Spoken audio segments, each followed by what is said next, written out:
글귀를 예배당과 연관시켜서 적어놓으면 안 된다. 그런 많은 사람들은, 그 내막을 잘 알지 못하는 사람들은 이 예배당에서 예배당이 기도하는 집이다, 그렇게 그 말씀을 이해하고 해석하고 더 적용시킬 거 아니겠어요? 그렇다면 단순히 그 잘못됐다라는 거기서 끝나는 것이 아니라 그 잘못 속에는 엄청난 의미가 담겨 있다는 것이죠. 다시 말해서 뭐예요? 그 성전의 실체 되신 예수 그리스도의 존재성 자체를 갖다가 부인하는 것이 된단 말이에요. 그 예수님 자체를 부인한다라고 했을 때 거기에 어떤 문제가 또 따라오느냐 하면, 여기서 나왔듯이 이 성전을 헐라 내가 사흘 만에 짓겠다라는 것은 뭐예요? 죽으시고 사흘 만에 다시 부활하신다라는 의미가 담겨 있다고 얘기하고 있지 않습니까? 그러니까 예수 그리스도를 부인하는 것은 예수 그리스도의 구속 사역 자체를 부인하는 경우가 된단 말입니다. 이것은 범죄 행위가 성립됩니다. 그러니까 하나의 말씀을, 성경 구절 한 구절의 말씀을 바르게 해석하느냐 해석하지 못하느냐 하는 문제가 단순히 잘못 해석하고 있다는 선에서 끝나는 것이 아니라, 그러니까 고쳐야 된다, 바로 해석해야 된다 그런 것이 아니라 엄청난 하나님의 구속의 경륜 자체를 갖다가 무시하는, 거부하는, 무시하는, 외면하는 그런 처사가 될 수 있기 때문에 조심해야 된다는 것이죠. 자, 내 집은 만민이 기도하는 집이다 라고 진매공생의 말기에 성전 척결 사건 속에서 나타난 그 말씀을 이 요한복음의 이 말씀과 더불어서 한번 살펴봤습니다. 자, 그렇게 하자 18절에 이에 유대인들이 대답하여 예수께 말하기를, 그렇게 오셔서 이제 막 성전을 정화시키시니까, 장사를 못하게 하시니까, 환전을 못하게 하시니까, 그것을 관장하고 있는 산헤드린 공회 입장에서는, 또 종교 지도자들 입장에서는 지금 뭐예요? 많은 음성적인 수입이 지금 막히는, 수입원이 막히는 그런 상황이 되지 않습니까? 네. 사실 여기서 우리가 교훈받을 수 있는 그 문제 중에 하나가 뭐냐면, 아까 말씀드린 대로 멀리서부터 이런 그 재물용 가축들을 데리고 올 수 없는 상황 속에서, 또 특정 이런 그 화폐로 성전세를 지불해야 되니까 그것을 환전할 수밖에 없는 상황 속에서, 이게 다 인간의 편의성을 도모하는 거 아니겠어요? 그 인간의 편의성이 본래의 의도와 취지가 좋았던 칠지라도 시간이 가게 되면 우리의 죄성으로 말미암아 그 인간의 편의성이 계시의 본질을 왜곡시킨다는 거예요.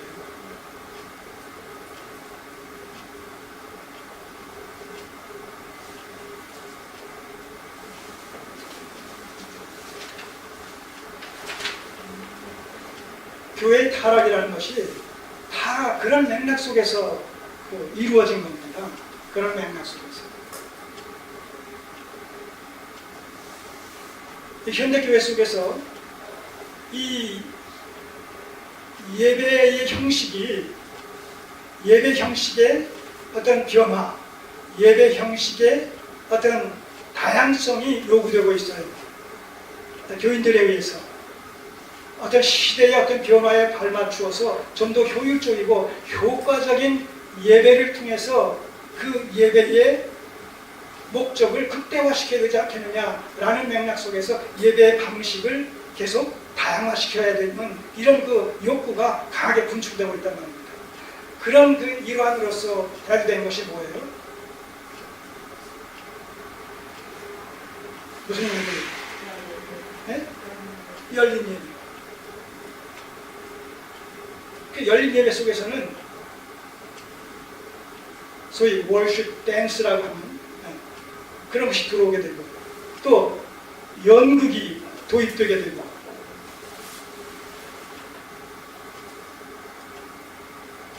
그러다 보니까 예배당 내부의 시설도 최고급의 이런 음향시설과 또 최고급의 안락한 의자와 이런 것으로 다 바뀌어져야만 되는, 왜 이게 서로 연계가 되어 있으니까. 그러다 보니까 신령과 진정으로 드리는 예배의 어떤 본질과 정체성은 사라져버리고 형식만 남게 되는 이런 모습으로 절약되고 있는 거죠. 이게 비단 21세기 현대교회에서만 나타나는 현상이 아니라 역사 속에서, 교회의 역사 속에서 교회의 어떤 세속화와 타락이라는 것은 그런 맥락 속에서 언제나 야기됐다는 거예요.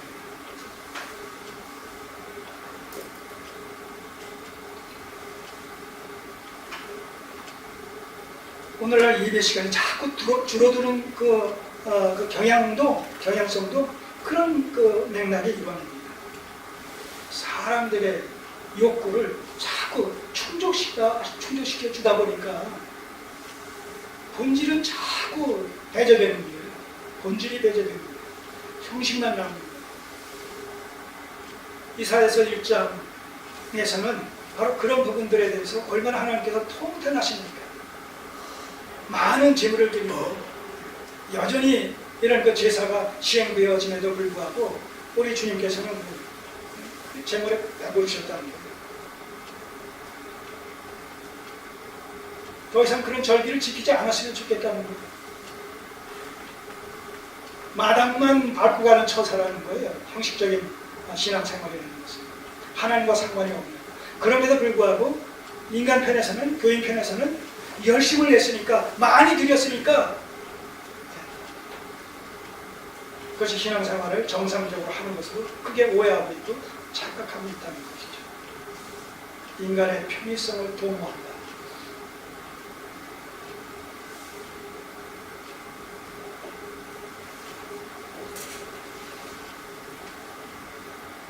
북왕국 이스라엘의 초대왕 여로보암이 자기의 어떤 정치적인 입지를 공고히 위해서 도입된 이런 종교적 개혁의 성격이 그 인간의 편의성 위주의 그런 종교 개혁 시체이지 않았습니까? 편리한 곳에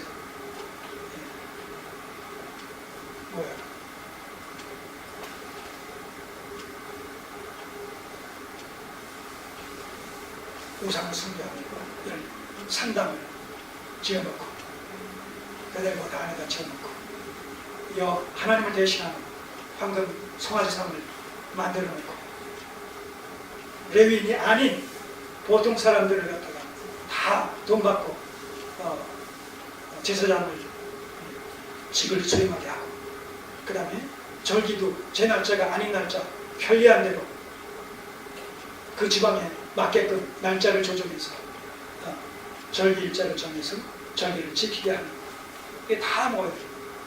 인간의 편의성 도구가 거기 들어가 있다는 거죠. 중세 로마 교회에서 어떤 일이 일어났습니까?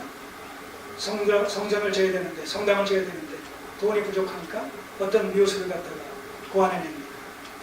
면제부를. 면제부를 팔게 된 배경이 다른 거 아니에요. 그 성당 건축을 위한 자금 확보를 위해서 교황의 이름으로 면제부를 발행을 하고, 그것을 사게 되는 순간 그것을 사기 위해서 동전을 헌금통에 떨어뜨림으로 말미암아 땡그라는 소리가 나는 순간, 이거 다 역사 속에 기록되어 있는 표현이에요. 그 순간 어떤 일이 일어났냐?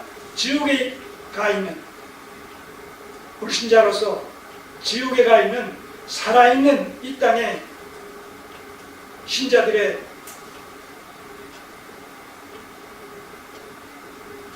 가족들이나 친지들이나 이웃들이나 간에 관련 있는 사람들, 살아있는 사람과 관련되어진 죽은 자의 영혼이 지옥에서 천국으로 옮겨진다. 여러분들, 우리도 조상들에 대한, 조상을 숭배하고자 하는 그런 효사상은 얼마나 지극합니까? 자, 그런 사람들에게 당신의 믿지 않던 부모님들이, 네?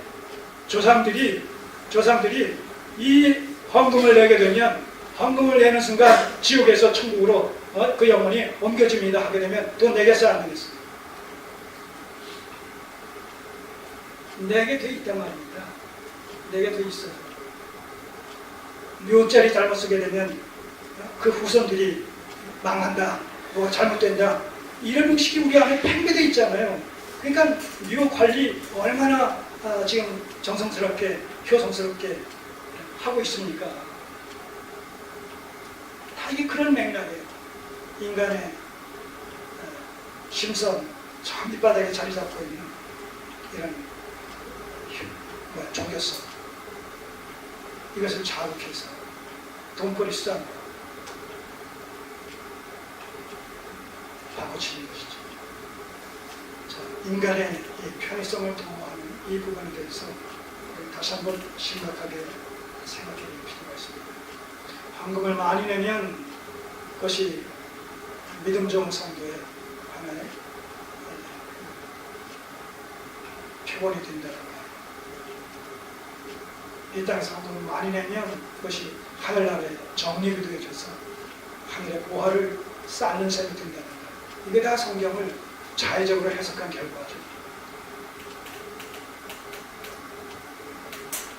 자, 그러니까 이 종교 지도자들, 그러한 그 모든 장사꾼들과 상행위와 깊이 이면적으로 합의되어 있는 그런 결과로 말미암아서 많은 그 수익을 얻을 수 있었었는데, 예수께서 이것을 요즘 말로 얘기하면 깽판치시는 건 마찬가지 아니겠습니까? 그 일을 못하게 하니까 그 종교 지도자들의 심기가 얼마나 불편하겠어요. 그렇게 해서 그런 심정을 이렇게 표출합니다. 이에 유대인들이라는 것은 종교 지도자들을 중심으로 지금 묘사하고 있는 거예요. 대답하여 예수께 말하기를, 네가 이런 일을 행하니 무슨 표적을 우리에게 보이겠느냐? 네가 내 아버지의 집을, 장사하는 집을 맡는다, 이렇게 얘기하면서 스스로가 하나님의 아들이요 메시아라고 자청하는데 그 표적이 뭐냐? 너의 메시아로서 바로 이 일을 행한다라는 그 메시아적 표적이 뭐냐? 이것을 지금 요구합니다. 여기 손을 놓으시고 신명기 18장 신명기 18장을 보시면 이런 말씀이 있어요. 291초.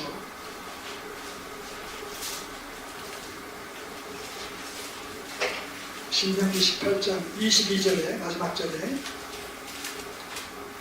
만일 선지자가 있어서 여호와의 이름으로 말한 일에 증언도 없고 성취함도 없으면 이는 여호와의 말씀하신 것이 아니요 그 선지자가 방자히 한 말이니 너는 그를 두려워 말지니라. 자, 다시 말해서 증언과 성취라는 것은 여기서 하나의 표적을 의미하는 것인데, 어느 선지자가 참 선지자나 거짓 선지자를 갖다가 가늠하는 하나의 기준, 준거가 무엇이냐 하면 거기에 증언이 있어야 된다는 거예요. 성취함이 있어야 된다는 거예요. 다시 말하면 거기에 합당한 표적이 있어야 된다는 것이죠. 그 합당한 표적, 인정할 만한 표적이 있을 때 그 표적을 바라는 그 선지자는 참 선지자다, 하나님으로부터 보냄을 받은 선지자다, 이렇게 인정이 될 수 있다, 객관적으로. 그런 얘기예요. 바로 이런 말씀에 입각해서 지금 그리스도께 주님께서 왜 하나님의 아들이라고 그러시니까 내